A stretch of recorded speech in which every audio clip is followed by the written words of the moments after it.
Hey guys, welcome to back my YouTube channel. तो आज की मेरी वीडियो है व्लॉग्स। तो आज हम आपके लिए लेके आए एक नया वीडियो। ये अहई आटे होती है जो कि बच्चों के ऊपर रखी जाती है। ये व्रत बच्चों के ऊपर होता है और यहाँ पे हम इस तरीके से पानी रखते हैं बच्चों के लिए, जिसमें बच्चे नहाते हैं। मतलब कुछ दिनों बाद इस पानी में बच्चे नहा लेते हैं। और ये हमारे यहाँ पे गौरी घोड़ा रखे हैं और ये हमने यहाँ पे दिए जला लिए हैं। और जिस तरीके से हमारे मतलब यहाँ पे चावल रखे हैं और यहाँ पूड़ियाँ रखी हैं और यहाँ हलवा। इस व्रत में पूड़ियाँ, हलवे और चावल बनते हैं और सब्जी बनती हैं। और यहाँ पे इस तरीके से हमने यहाँ पे चौक बनाई है, उसके ऊपर हमने अनाज रख दिया है। और गाइस, अब हम यहाँ पे जो हमारी कहानी होती है हम उसे पढ़ेंगे। बहुत पुराने समय की बात है कि भारतवर्ष में एक द्वितीय नाम का नगर था। उस नगर में चंद्रभान नाम का साहूकार रहता था। उसकी पत्नी का नाम चंद्रिका था। वह बहुत गुणवान शीतल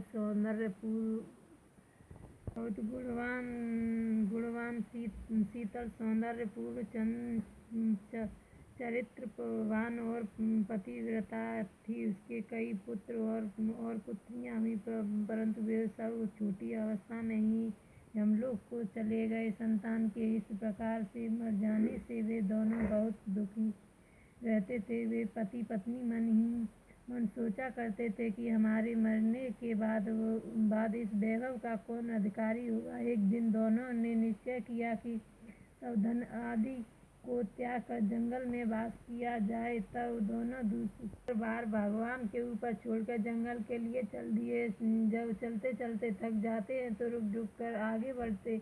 इस प्रकार चलते चलते वे बद्रिकाश्रम के समीप एक शीतल कुंड पर पहुँचे। वहाँ पहुँचकर वे दोनों अन्न जल छोड़कर मरने के लिए बैठ गए। इसी प्रकार बैठे उन्हें 7 दिन बीत गए।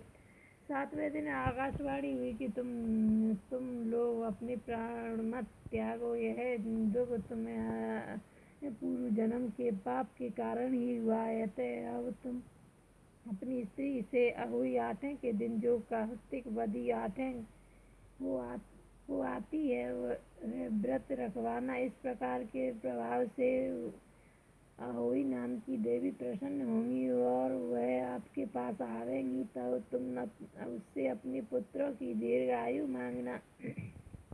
व्रत के दिन रात्रि को तुम ब्रज में स्थित राधा कुंड में स्नान करना। तब चंद्रभान की पत्नी चंद्रिका ने बड़ी श्रद्धा से विधि विधान के अनुसार व्रत धारण किया।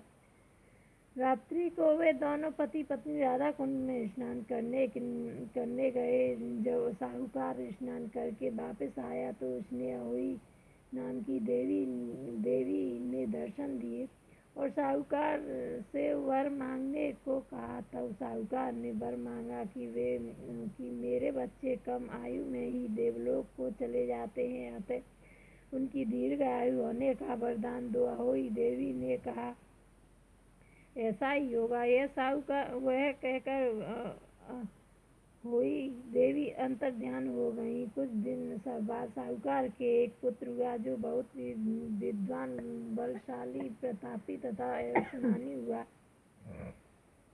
तो गाइस, हमारी वो जो है कहानी हो गई। हमने हाथ में अनाज के दाने रखकर वो कहानी पूरी पढ़ ली है।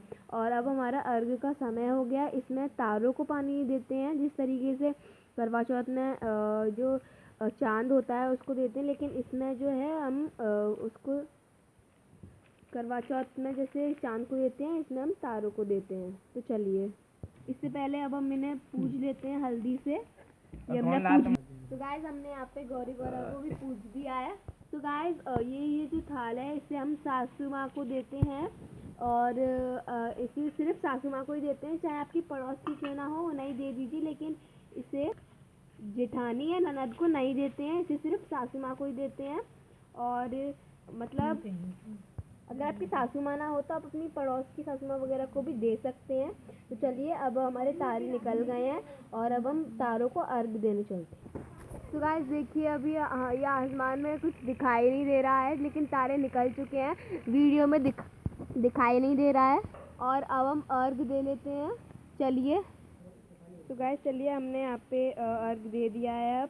और अगर आपको मेरी वीडियो पसंद आई है तो लाइक ज़रूर करना, चैनल को सब्सक्राइब करना बिल्कुल भी मत भूलना। बाय, मिलते हैं नेक्स्ट वीडियो में।